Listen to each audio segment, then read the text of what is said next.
Ok, le thème que nous allons aborder aujourd'hui, c'est toujours le thème du mois.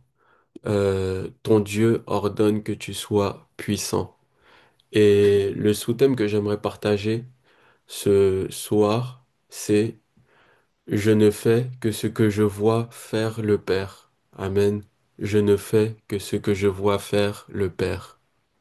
Amen. Donc nos deux versets de base pour ce soir, ça va être le psaume 68, verset 29, donc le passage que nous avons, qui nous a été donné. Ton Dieu ordonne que tu sois puissant, affermis, ô Dieu, ce que tu as fait pour nous. Et et Jean 5 au verset 19.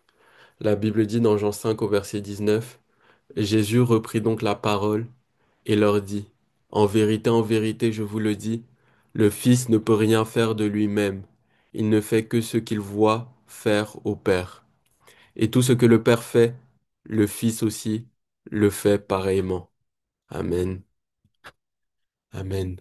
Et le premier point que j'aimerais aborder dans ce message, c'est Dieu ordonne et nous donne la capacité. Amen. Lorsque Dieu nous demande de faire quelque chose, lorsqu'il nous ordonne de faire quelque chose, il ne le fait pas en vain. Dieu ne nous donne pas d'ordre sans reconnaître la capacité que nous avons à obéir à cet ordre. Ça veut dire que lorsque Dieu ordonne que nous fassions quelque chose, il nous donne aussi la capacité d'obéir à cet ordre. La Bible dit dans 1 Corinthiens au chapitre 10 au verset 13, je vais lire pour nous. Aucune tentation ne vous est survenue qui n'ait été humaine, et Dieu, qui est fidèle, ne permettra pas que vous soyez tentés au-delà de vos forces. Mais avec la tentation, il préparera aussi le moyen d'en sortir, afin que vous puissiez la supporter. Amen. Lorsque Dieu nous donne un ordre, c'est que nous avons la capacité de nous y soumettre. Et c'est la raison pour laquelle lorsque Dieu ordonne à Josué, fortifie-toi et prends courage, Dieu ne parle pas en vain. Il sait que Josué a peur de ce que Moïse, son maître et le serviteur de Dieu Moïse, vient de mourir. Il a peur de la responsabilité qu'il a reçue et qu'il reçoit. Et pourtant, Dieu sait qu'il lui a donné la capacité de ne pas avoir peur. Et c'est la raison pour laquelle il lui ordonne, fortifie-toi et prends courage. Lorsque notre thématique du mois est Dieu t'ordonne d'être puissant, Dieu s'adresse à nous. Ce n'est pas en vain que nous avons une thématique comme celle-là. Dieu s'adresse à nous et il nous fait comprendre véritablement que la puissance est disponible, que nous avons la capacité d'être puissants, que nous avons la capacité d'agir avec puissance. Amen. Et j'aime beaucoup ce psaume dans lequel il est dit, et on trouve ce verset dans le psaume 60 au verset 14. La Bible dit, avec Dieu, nous ferons des exploits. Il écrasera nos ennemis. Avec Dieu, nous ferons des exploits. Il écrasera nos ennemis. La volonté de Dieu, c'est que nous puissions être à son image et à sa ressemblance. Et en réalité, son profond désir, c'est que nous puissions véritablement nous comporter comme lui, en fait, que nous puissions nous comporter comme lui. Et c'est un principe qu'on retrouve à plusieurs endroits, que ce soit dans l'Ancien Testament, dans le Nouveau Testament. On le retrouve un peu partout sous différentes formes. Et le passage que j'ai choisi, qui l'illustre bien, c'est 1 Jean chapitre 4, verset 19 à 21. Est-ce que quelqu'un peut lire pour nous 1 Jean chapitre 4, verset 19 à 21? 1 Jean chapitre 4, verset 19 à 21. Ce soir, nous allons beaucoup être dans les Écritures, donc j'espère que vous avez votre Bible à portée de main, parce que nous allons beaucoup, beaucoup, beaucoup passer de temps dans les Écritures. Si quelqu'un a trouvé 1 Jean, chapitre 4, verset 19 à 21.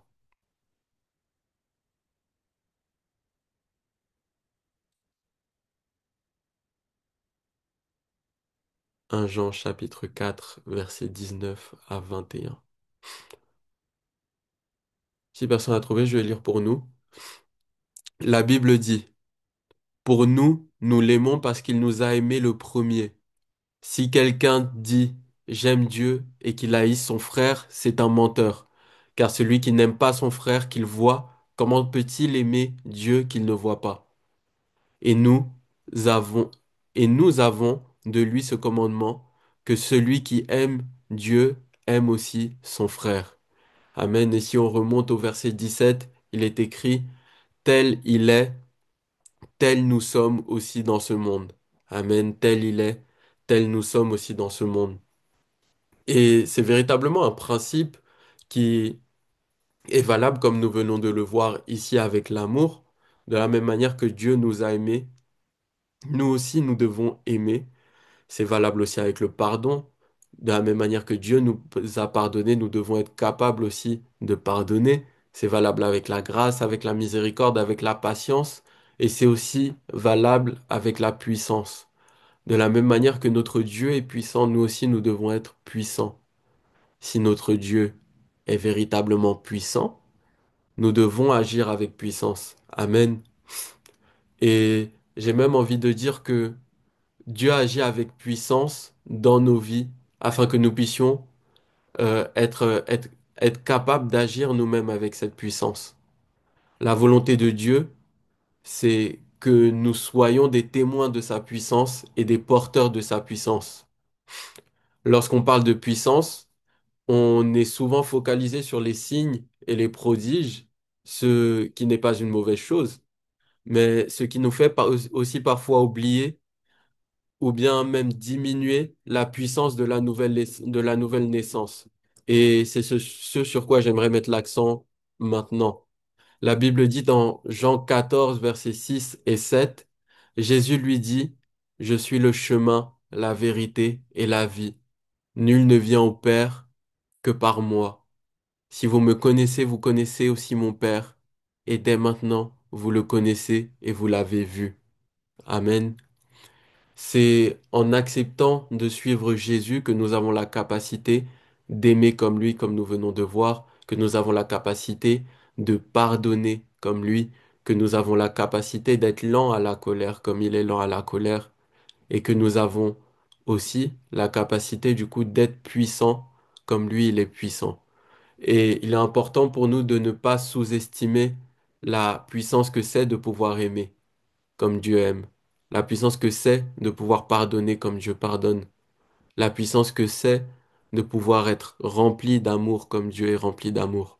C'est une puissance et nous ne devons pas le négliger. Et ça me fait penser aussi à un passage qui est assez dur à lire, un passage qui est assez dur à lire qui se trouve dans Matthieu 7. Je lis des versets 21 à 23.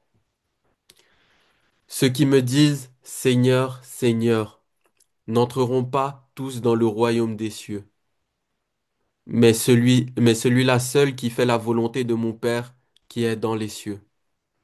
Plusieurs me diront en ce jour-là, Seigneur, Seigneur, n'avons-nous pas prophétisé par ton nom? N'avons-nous pas chassé des démons par ton nom? Et n'avons-nous pas fait beaucoup de miracles par ton nom? Alors je leur dirai ouvertement, je ne vous ai jamais connu. Retirez-vous de moi, vous qui commettez l'iniquité. Amen. Et c'est Jésus qui nous donne la capacité de voir le Père afin que nous puissions agir comme lui. C'est Jésus qui nous donne la capacité de voir le Père afin que nous puissions agir comme lui.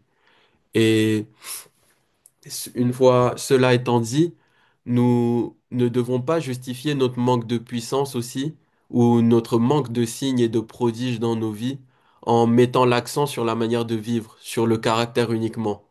C'est important d'être équilibré et de reconnaître que les deux vont ensemble en fait, et de ne pas agir et de ne pas agir dans les signes et prodiges doit créer une insatisfaction en nous. Nous ne devons pas être contents de ne pas voir, nous ne devons pas être satisfaits de ne pas voir des miracles avoir lieu autour de nous.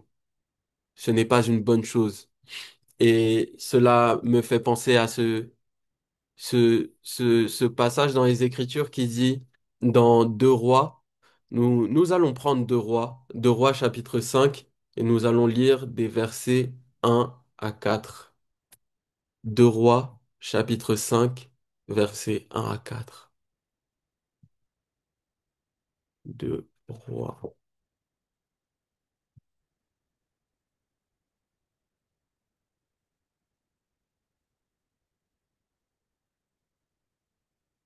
2 Rois, chapitre 5, versets 1 à 4. Je vais lire pour nous. Naaman, chef de l'armée du roi de Syrie, jouissait de la faveur de son maître et d'une grande considération, car c'était par lui que l'Éternel avait délivré les Syriens. Mais cet homme fort et vaillant était lépreux. Verset 2. Or les Syriens étaient sortis par troupes, et ils avaient emmené captive une fille du pays d'Israël qui était au service de la femme de Naaman. Verset 3. Et elle dit à sa maîtresse, oh, si mon Seigneur était auprès du prophète qui est en Samarie, le prophète le guérirait de sa lèpre. Naaman alla dire à son maître, la jeune fille du pays d'Israël a parlé de telle et telle manière.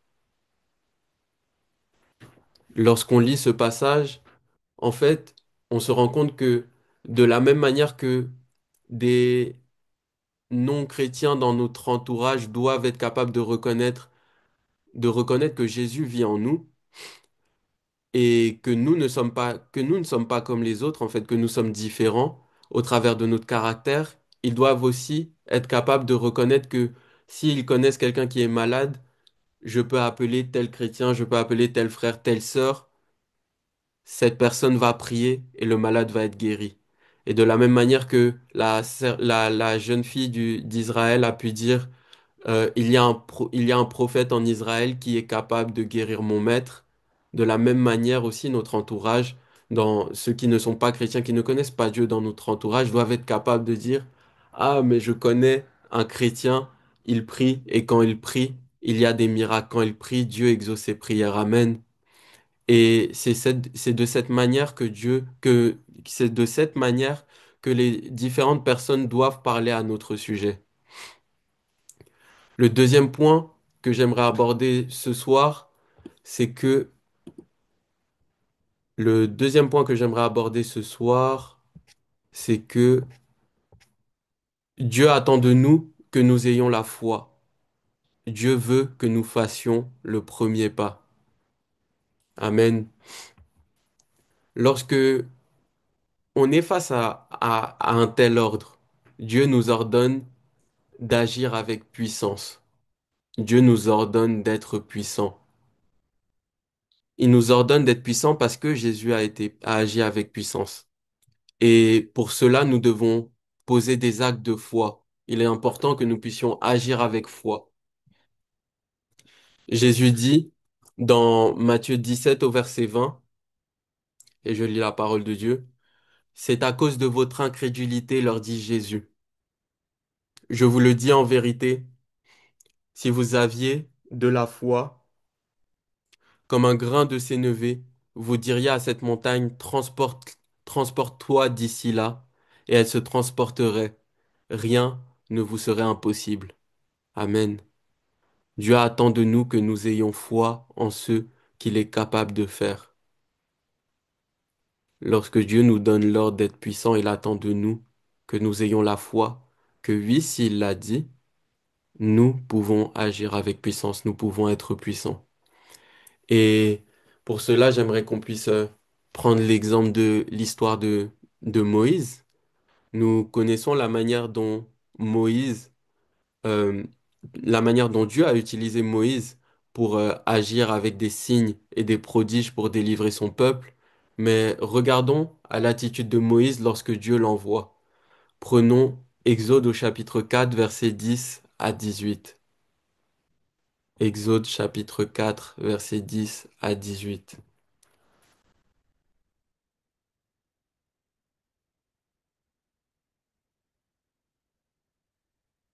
Si quelqu'un peut lire pour nous Exode chapitre 4, versets 10 à 18.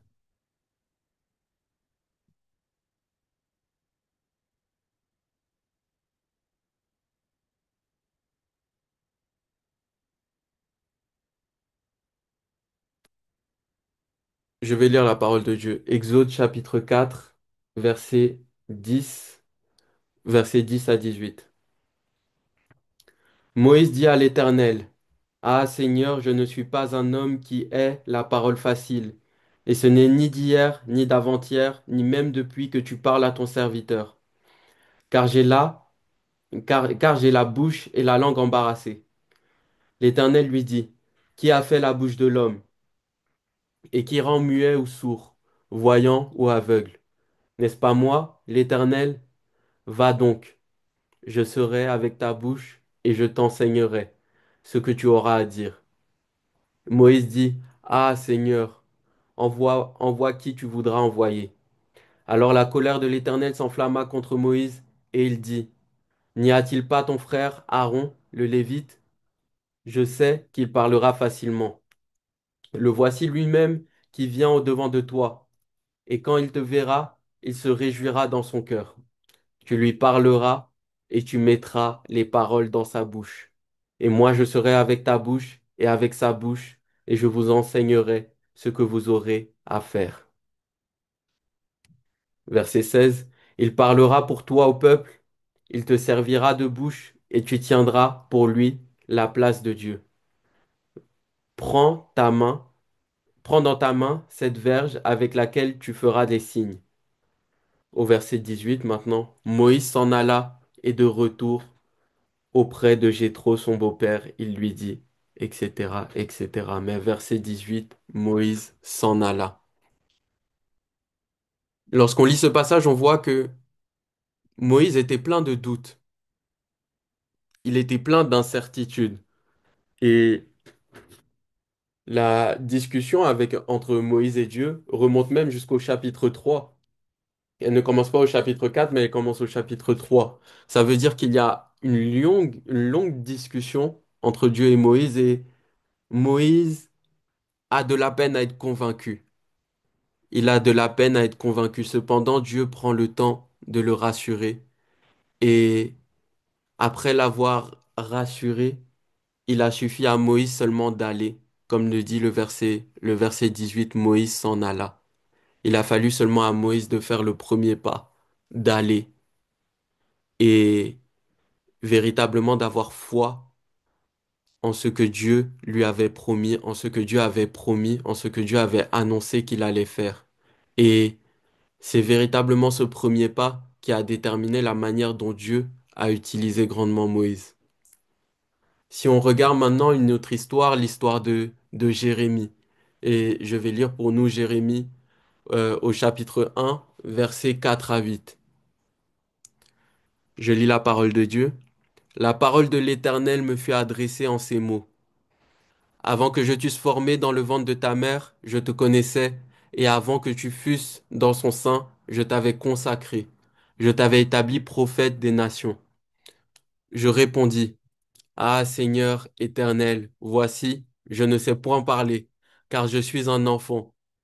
Et l'Éternel me dit, ne dis pas, je suis un enfant, car tu iras vers tous ceux auprès de qui je t'enverrai, et tu diras tout ce que je t'ordonnerai.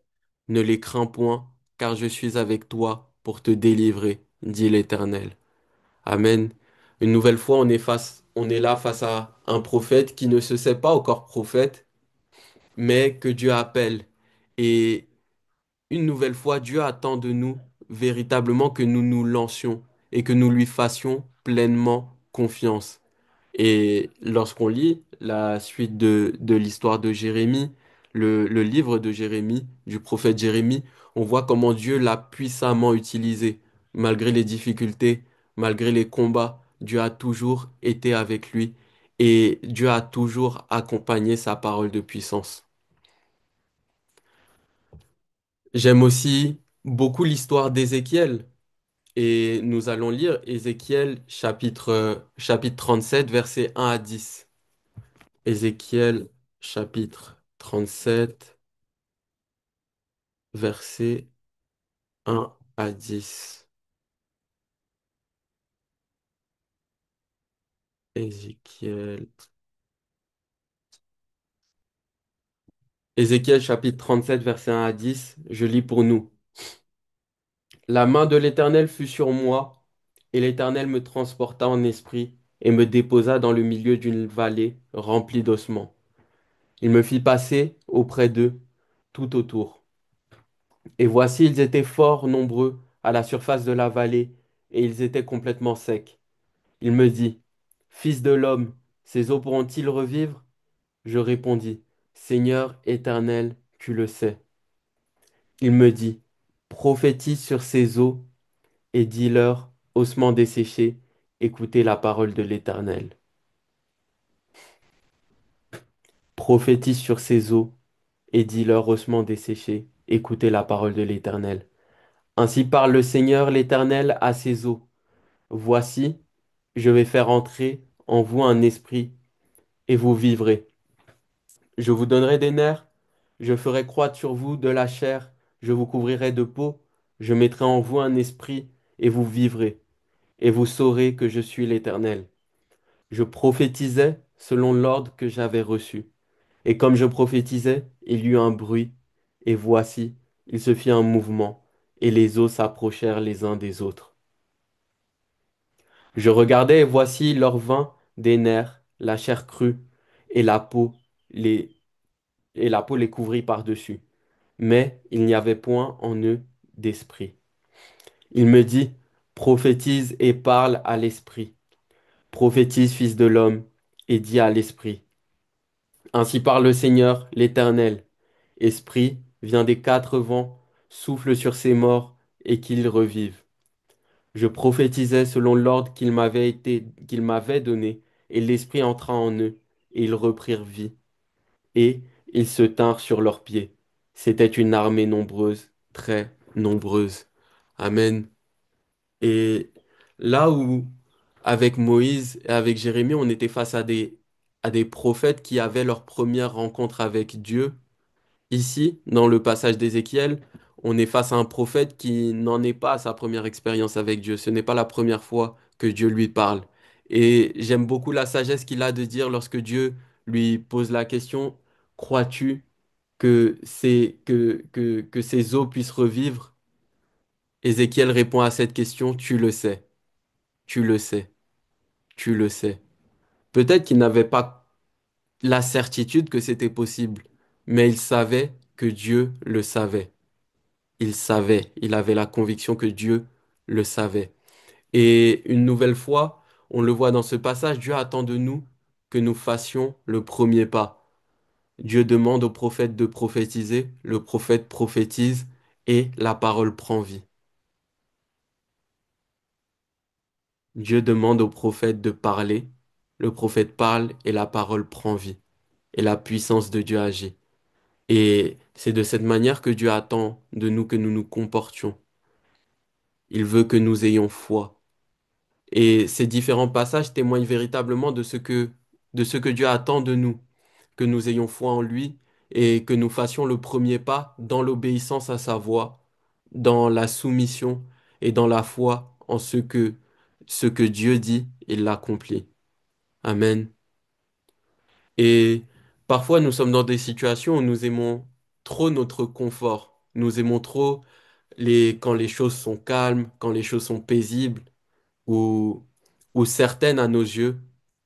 Or, Dieu parfois attend de nous que nous prenions des risques avec foi, que nous prenions des décisions qui soient risquées. Et c'est ce que je peux témoigner dans ma propre vie. Dans la première moitié de l'année, pendant l'année scolaire, j'ai pris la décision véritablement de prendre des décisions et de m'engager dans des choses dans lesquelles je n'étais pas fortement confortable à l'université, à faire des choses qui me faisaient sortir de ma zone de confort. Et en faisant ces choix-là, je remettais juste tout entre les mains de Dieu, en fait.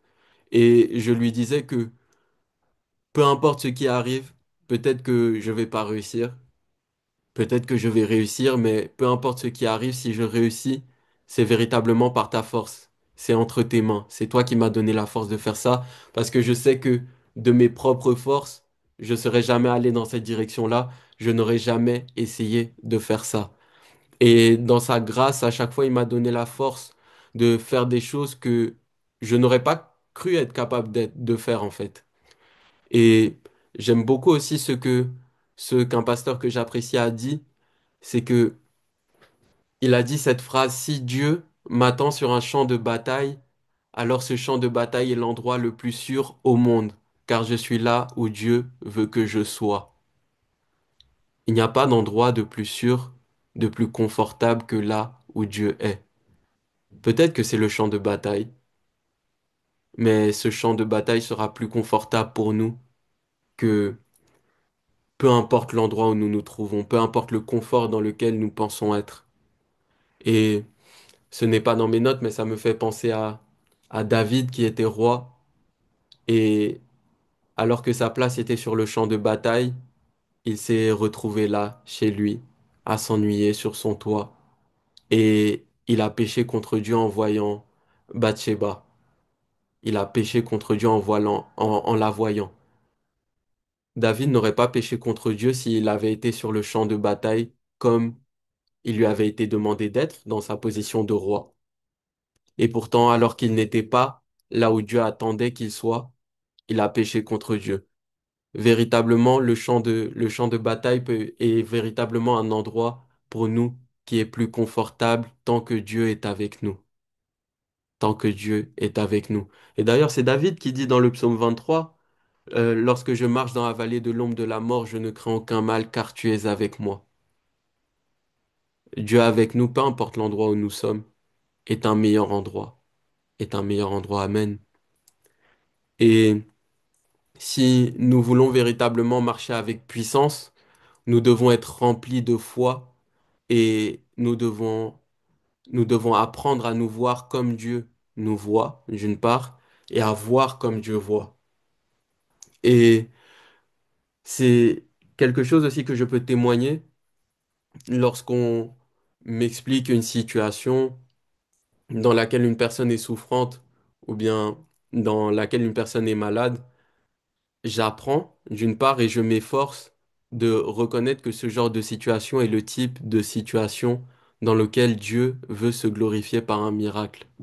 Ça veut dire que je ne m'apitoie pas sur la situation de la personne, mais je reconnais que ce genre de situation-là, c'est le genre de situation où il n'y a que Dieu qui peut le faire, où il n'y a que Dieu qui peut le faire. Il y a pas longtemps, il y a quelqu'un que je connais qui souffrait, qui était malade la nuit.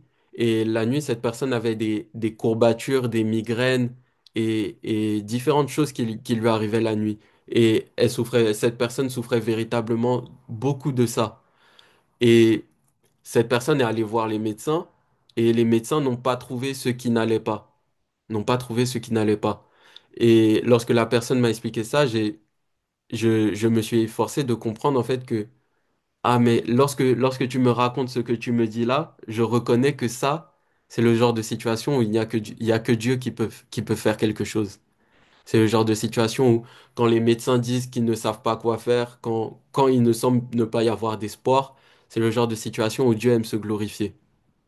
Et avec cette personne, on a prié, et par la grâce de Dieu, cette personne a été délivrée de ces attaques qu'elle avait la nuit. Amen. Et Amen. c'est véritablement ce qui me conduit à notre prochain point. Mon prochain point, c'est les témoignages produisent la foi et la puissance. Les témoignages produisent la foi et la puissance. Nous sommes toujours dans dans le message, je ne fais que ce que je vois mon Père faire, que ce que je vois faire le Père. Je ne fais que ce que je vois faire le Père. Je ne fais que ce que je vois faire le Père. Et nous allons prendre deux passages. Le premier passage se trouve dans Marc 5, versets 35 à 42. Marc 5, versets 35 à 42.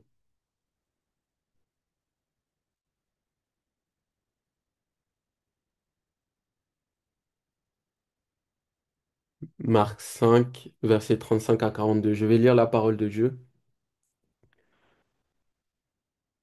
Marc 5, je suis à Marc 6. Marc 5, versets 35 à 42. Comme il parlait encore, survinrent de, survinrent de chez le chef de la synagogue des gens qui dirent, ta fille est morte. Pourquoi importuner davantage le maître? Mais Jésus, sans tenir compte de ces paroles, dit au chef de la synagogue, ne crains pas, crois seulement. Et il ne permit à personne de l'accompagner, si ce n'est à Pierre, à Jacques et à Jean, frères de Jacques. Ils arrivèrent à la maison du chef de la synagogue, où Jésus vit une foule bruyante et des gens qui pleuraient et poussaient de grands cris. Il entra et leur dit, pourquoi faites-vous du bruit et pourquoi pleurez-vous? L'enfant n'est pas morte, elle dort. Et il se moquait de lui. Alors, ayant fait sortir tout le monde, il prit avec lui le père et la mère de l'enfant et ceux qui l'avaient accompagné, et il entra là où était l'enfant.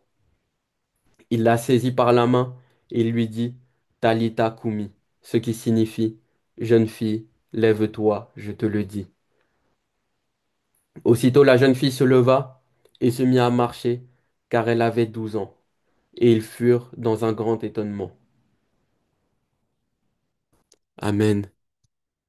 Amen. Le deuxième passage que nous allons lire, c'est Acte 9, versets 36 à 42. Acte 9, versets 36 à 42.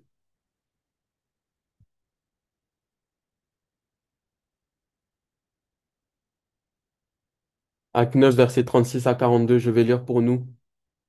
Il y avait à Joppé, parmi tous les disciples, une femme nommée Tabitha, ce qui signifie Dorcas. Elle faisait beaucoup de bonnes œuvres et d'aumônes. Elle tomba malade en ce temps-là et mourut. Après l'avoir lavée, on la déposa dans une chambre haute. Comme Lydde, comme Lydde est près de Joppé, les disciples, ayant appris que Pierre s'y trouvait, envoyèrent 2 hommes vers lui pour le prier de venir chez eux sans tarder. Pierre se leva et partit avec ces hommes. Lorsqu'il fut arrivé, on le conduisit dans la chambre haute. Toutes les veuves l'entourèrent et en pleurant, et lui montrèrent les tuniques et les vêtements que faisait Dorcas pendant qu'elle était avec elle. Pierre fit sortir tout le monde, se mit à genoux et pria, puis, se tournant vers le corps, il dit, Tabitha, lève-toi. Elle ouvrit les yeux, et ayant vu Pierre, elle s'assit. Il lui donna la main et la fit lever. Il appela ensuite les saints et les veuves et la leur présenta vivante. Cela fut connu de tout Joppé, et beaucoup crurent au Seigneur. Amen. Amen. Dans ces 2 passages, on voit 2 miracles de résurrection. Le premier miracle est réalisé par Jésus. Jésus prend à part Pierre, Jacques et Jean et il accomplit ce miracle de la résurrection. Et pourquoi j'ai pris le deuxième passage? Le deuxième passage, on voit Pierre qui met en pratique l'enseignement qu'il a reçu de Jésus. Alors qu'il faisait partie des intimes qui étaient avec Jésus lors de la résurrection dans la pièce, on constate quand on lit ces 2 passages que Pierre applique exactement la même méthode. De la même manière que Jésus a fait sortir tout le monde, Pierre a fait sortir tout le monde. De la même manière que Jésus a prié, Pierre a prié.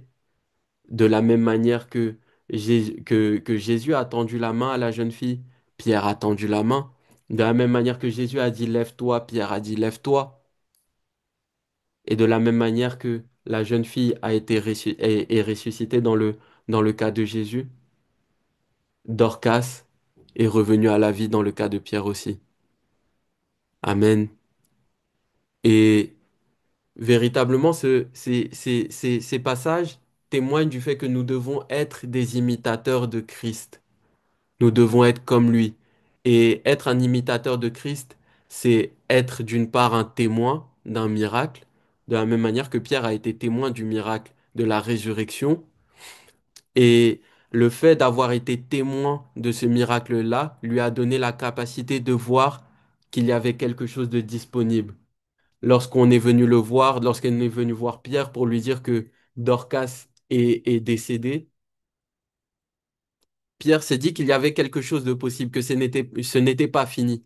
De la même manière, ça lui a sûrement rappelé ce que Jésus avait fait pour la fille de Jaïr, ce que Jésus avait encore fait pour le fils d'une veuve qui avait un fils unique et qui l'avait perdu. Ça lui a sûrement rappelé ces choses et il les a mis en pratique et Dieu s'est laissé voir par sa puissance et Dorcas est ressuscité. Et cela nous montre vraiment qu'en fait, le témoignage produit la foi. Le témoignage produit la foi. Si la personne à côté de moi, la personne à côté de nous témoigne de ce que Dieu, le Dieu qu'elle a rencontré est un Dieu qui guérit, je sais que lorsque je serai dans une situation où je serai malade, où je serai en difficulté, ou bien même où je connaîtrai quelqu'un qui est malade, je sais que dans cette situation, je pourrai faire appel au Dieu qui a guéri mon voisin, ma voisine. Je pourrais faire appel à ce Dieu-là, qui est un Dieu qui guérit. Et, et véritablement, j'aurais foi. J'aurais foi que de la même manière qu'il a guéri ma voisine, il n'y a aucune raison qu'il ne me guérisse pas. Amen.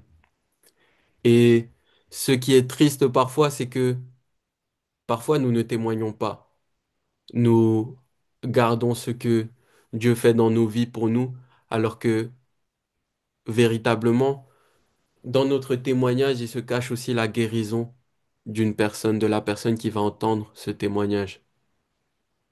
C'est la raison pour laquelle il est important de témoigner. Et une autre chose qui est triste aussi, c'est que parfois nous brandissons certains passages avec fierté, notamment le passage dans lequel Jésus nous promet de faire des choses plus grandes que les choses qu'il a lui-même accomplies, mais nous peinons à voir les mêmes choses que Jésus a accomplies, juste les mêmes choses.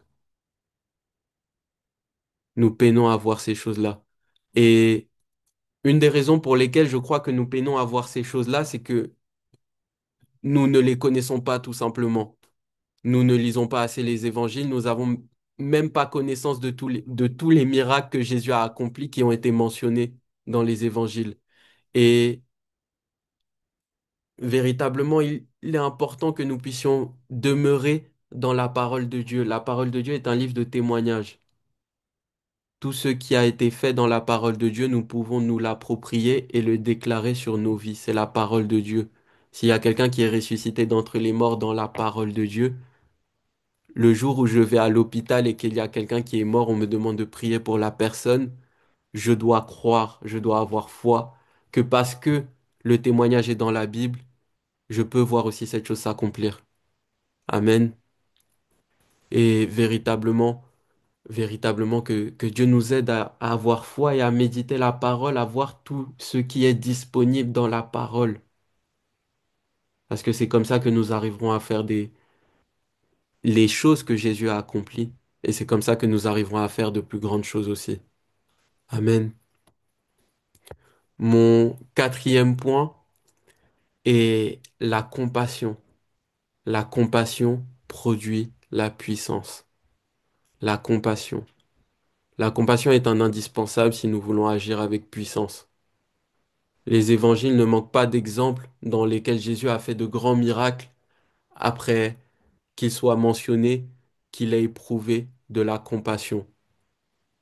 C'est le cas par exemple dans Matthieu 20, versets 29 à 34. Matthieu 20, versets 29 à 34, je vais lire pour nous. Lorsqu'ils sortirent de Jéricho, une grande foule suivit Jésus. Et voici deux aveugles assis au bord du chemin entendirent que Jésus passait et crièrent. Aie pitié de nous, Seigneur, fils de David. La foule les reprenait pour les faire taire. Mais ils crièrent plus fort. Aie pitié de nous, Seigneur, fils de David. Jésus s'arrêta, les appela et dit, que voulez-vous que je fasse? Ils lui dirent, Seigneur, que nos yeux s'ouvrent. Ému de compassion, Jésus toucha leurs yeux, et aussitôt ils recouvrèrent la vue et le suivirent. On retrouve la même chose dans Marc 1, versets 40 à 42, je vais lire pour nous. Un lépreux vint à lui, et se jetant à genoux, il lui dit d'un ton suppliant, si tu le veux, tu peux me rendre pur. Jésus, Ému de compassion, étendit la main, le toucha et dit, je le veux, sois pur. Aussitôt la lèpre le quitta et il fut purifié. On voit encore cela dans Luc 7, versets 11 à 15. Je vais lire pour nous. Luc 7, versets 11 à 15. Le jour suivant, Jésus alla dans une ville appelée Na. Ses disciples et une grande foule faisaient route avec lui. Lorsqu'il fut près de la porte de la ville, voici, on portait en terre un homme, un mort, fils unique de sa mère, qui était veuve. Et il y avait avec elle beaucoup de gens de la ville. Le Seigneur l'ayant vue, fut ému de compassion pour elle, et il lui dit, ne pleure pas. Il s'approcha et toucha le cercueil. Ceux qui portaient, ceux qui le portaient s'arrêtèrent. Il dit, jeune homme, je te le dis, lève-toi. Et le mort s'assit et se mit à parler. Jésus le rendit à sa mère. Amen. Ces trois passages témoignent véritablement de ce que l'amour et la compassion et l'amour sont des indispensables si nous voulons marcher avec puissance comme notre Père. C'est la raison pour laquelle l'apôtre Paul était capable de dire dans 1 Corinthiens 13, verset 1 à 3, je lis pour nous, quand je parlerai les langues des hommes et des anges, si je n'ai pas la charité, je suis un airain qui résonne ou une cymbale qui retentit. Et quand j'aurai le don de prophétie, la science de tous les mystères et toute la connaissance, quand j'aurai même toute la foi jusqu'à transporter les montagnes, si je n'ai pas la charité, je ne suis rien. Et quand je distribuerai tous mes biens pour la nourriture des pauvres, quand je livrerai même mon corps pour être brûlé, si je n'ai pas la charité, cela ne me sert de rien. Amen. Si nous voulons marcher avec puissance, il est important que nous puissions constamment marcher dans la compassion, marcher dans l'amour pour nos prochains. C'est un indispensable. Nous ne pouvons pas marcher avec puissance sans ça. Enfin, mon dernier point, pour terminer, c'est un point de choses qu'on a beaucoup, dont on a beaucoup parlé, dont on parle beaucoup ici. Et le point est le suivant, rien de tout ça n'est possible sans l'intimité avec Dieu. Et c'est là que je nous encourage véritablement à persévérer dans la prière, dans la méditation de la parole, dans le jeûne. Persévérer dans la prière, dans la méditation de la parole, dans le jeûne. Sans une profonde intimité avec Dieu, il nous est impossible de faire ces choses. La plupart du temps, quand on regarde Jésus, avant la multiplication du pain, il était sur la montagne à prier.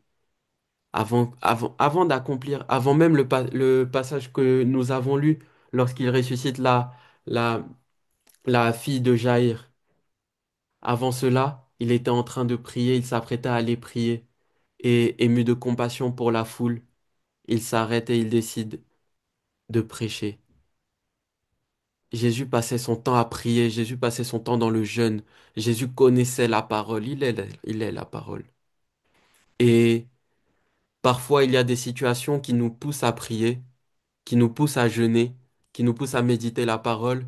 Et c'est une bonne chose lorsque les circonstances nous poussent à faire ces choses. C'est même un excellent réflexe à avoir, d'être attiré par la prière, par le jeûne, par la méditation de la parole de Dieu lorsque des situations sont compliquées.